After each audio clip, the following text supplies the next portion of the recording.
இது புவா டிவியின் சமையல். இன்றைய சமையல் என்ன பார்க்கலான்னா, தாமரைத்தண்டு வச்சு பொரியல் பண்ணலாம். இந்த தாமரைத்தண்டு வந்து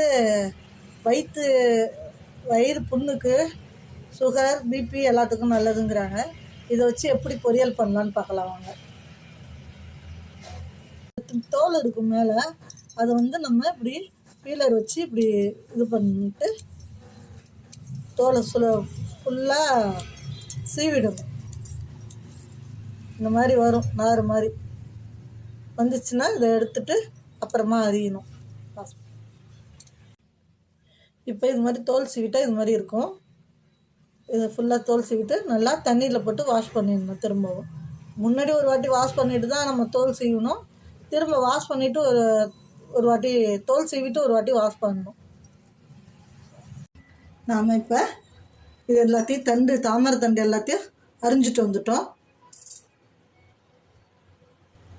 அப்புறம் இதுக்கு தேவையான பொருட்கள் வெங்காயம், பூண்டு, வெள்ளை உளுத்தம் பருப்பு, தாளிக்கிறதுக்கு எண்ணெய்.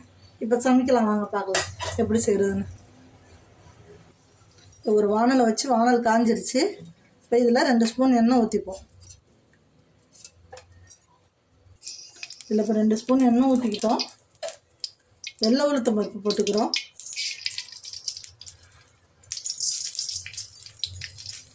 வெள்ளை உளுத்தம் பருப்பு போட்டு இது செவக்கட்டும். செவந்தோன்னே வெங்காயம் போடணும்.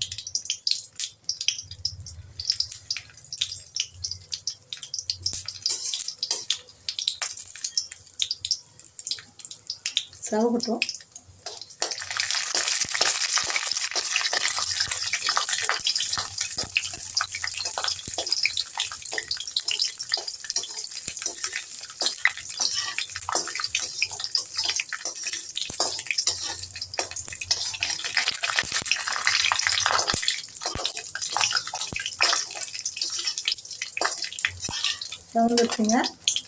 சவுந்துருச்சு.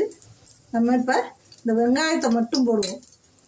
பூண்டு லாஸ்ட்டில் தான் போடணும், வாசத்துக்கு தான் பூண்டு. அதை நசுக்கி வச்சுருக்கணும் பூண்டை.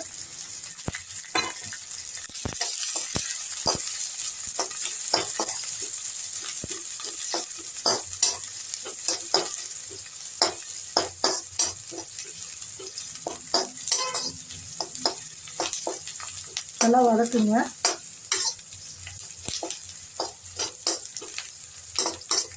தாமரைத்தண்டுனா தாமரைப்பூக்கு அடியில் இருக்கிற தண்டுங்க இது.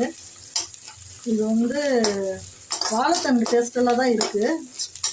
அது வந்து பொரியல் பண்ணால் நல்லாயிருக்குன்னு சொன்னாங்க. நான் வாங்கிட்டு வந்தேன் கடையிலேருந்து. பிபி, சுகர், வயிற்று புண்ணு எல்லாத்துக்கும் நல்லதுன்னாங்க. அதான் சரின்ட்டு வாங்கிட்டு வந்தாங்க. இப்போ வெங்காயம் வதங்கிடுச்சு. இப்போ நம்ம இந்த தாமரைத்தண்டை போட்டுருவோம். இது சேர்த்து வதக்குவோம்.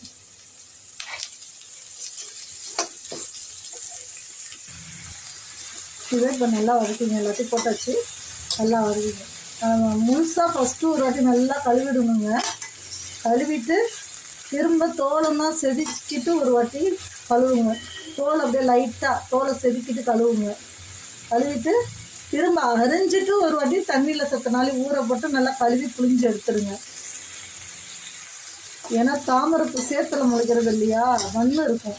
அதனால் அது நல்லா 2-3 வாட்டி வாஷ் பண்ணிங்க. நம்ம அரிஞ்சிட்டு ஒரு வாட்டி கூட நல்லா கழுவிக்கலாம். இதை நல்லா வதக்குங்க. இப்போ நல்லா வதக்குங்க.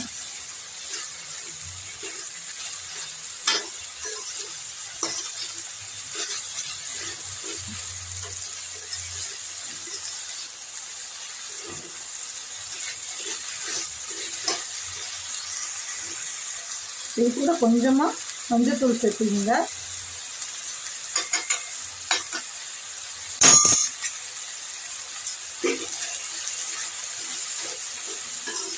அப்போ இந்த ஸ்டேஜில் நம்ம மிளகாத்தூள் சேர்த்துக்கலாம். இது இந்த அளவுக்கு நல்லா 2 ஸ்பூன் சேர்த்துக்கலாம். நல்லா வதக்கி விடுங்க.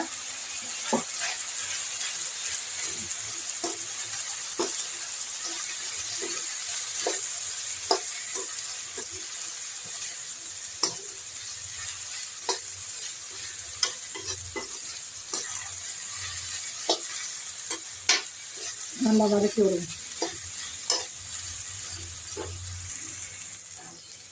இது நல்லா வதக்கி விடுங்க. வதக்கி விட்டுக்கிட்டே இருக்கும்போதே நம்ம இதுக்கு தேவையான அளவு ஒரு ஸ்பூன் உப்பு கொஞ்சமாகவே போடுங்க, பார்த்துக்கிட்டு போட்டுக்கலாம்.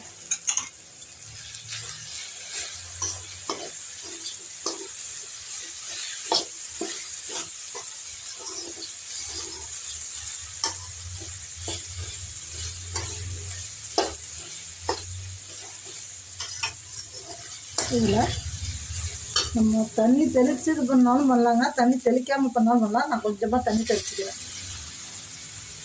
போதும், இதுக்கு மேலே தண்ணி வேண்டியதில்லை.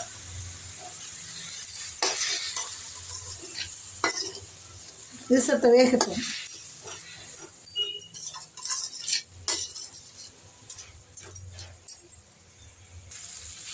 இதை நல்லா வதக்குங்க. நம்ம உருளைக்கிழங்கு வறுவல் செய்வோம்ல, பொடி பொடியாக அரிஞ்சு உருளைக்கிழங்கு வறுவல், வெண்டைக்காய் அதெல்லாம் செய்வோம்ல, அந்த மாதிரியே செய்ய வேண்டியிருக்காங்க. இது பச்சையாக திங்கும்போது வாழைத்தண்டு டேஸ்ட்டில் இருக்குது. இப்போ சமைச்சோன்னா லைட்டாக வாயில் போட்டு பார்த்தா உருளைக்கிழங்கு டேஸ்ட்டில் இருக்குங்க. அவ்வளோ நல்லதான் உடம்புக்கு. இதில் அவ்வளோ பெனிஃபிட்ஸ் இருக்குதான், சத்து இருக்குதான். இதில் ஒரு வாட்டி கிடச்சிதுன்னா வாங்கி செஞ்சு பாருங்கள். இதெல்லாம் கிராமத்து பக்கம் தான் கிடைக்குமா. இது இங்கே கடை வீதியில் கிடச்சிது, அதனால நேற்று வாங்கிட்டு வந்து செஞ்சு பார்க்கலான்னு செஞ்சு பார்க்குறேங்க.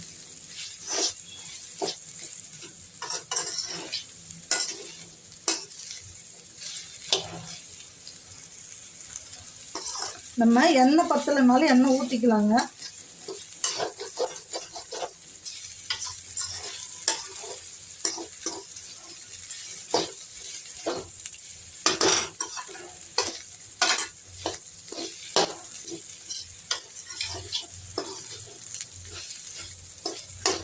நல்லா வதக்குங்க.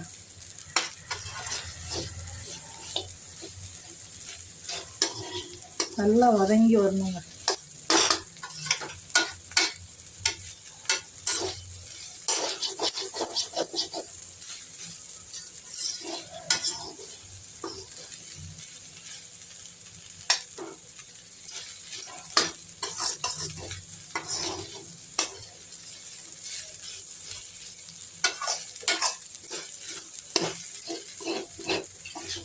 நல்லா கிண்டி விட்டுக்கிட்டே இருங்க, இல்லாட்டி அடி பிடிச்சிடும்.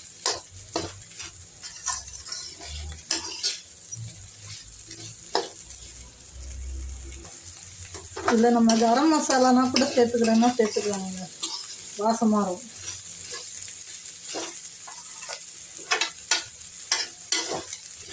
விருப்பப்பட்டவங்க சேர்த்துக்கலாம் கரம் மசாலானா கூட.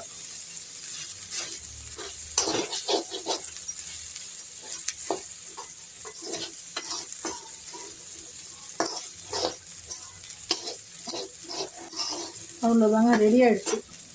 நம்ம இப்போ இந்த பூண்டு கொஞ்சோண்டு கருவேப்பிலை எல்லாத்தையும் போட்டு கிளறி விட்டு இறக்கிட வேண்டியதுதாங்க. எல்லாத்தையும் ஒன்றா போட்டுடலாம். பூண்டு லாஸ்ட்டாக இது மாதிரி தோலோடு தட்டி போட்டோம்னா வாசமாக இருக்குங்க.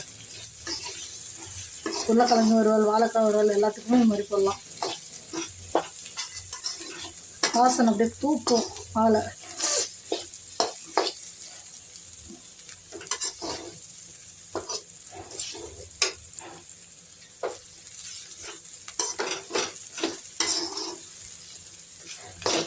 இது உடம்புக்கு குளிர்ச்சிவாங்க, குளிர்ச்சி தருமா இந்த தண்டு.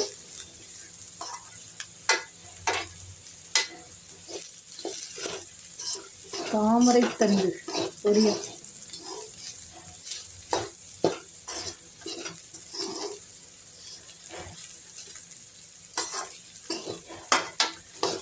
வெள்ளத்தனையது பலநீட்டம் மாந்தர்தம் வெள்ளத்தனையது உயர்வு.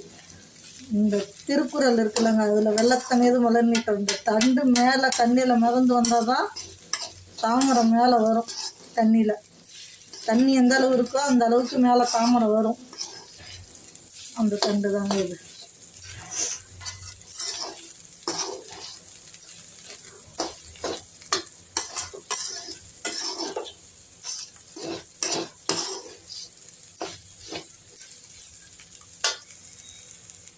நம்ம தாமரை தண்டு பொரியல் ரெடிங்க. நல்லா இருக்கா? சுட சுட இருக்குது. சாதத்துக்கு தொட்டுக்கிட்ட சாப்பிட்டா செம்மையாக இருக்கும். நன்றி மக்களே.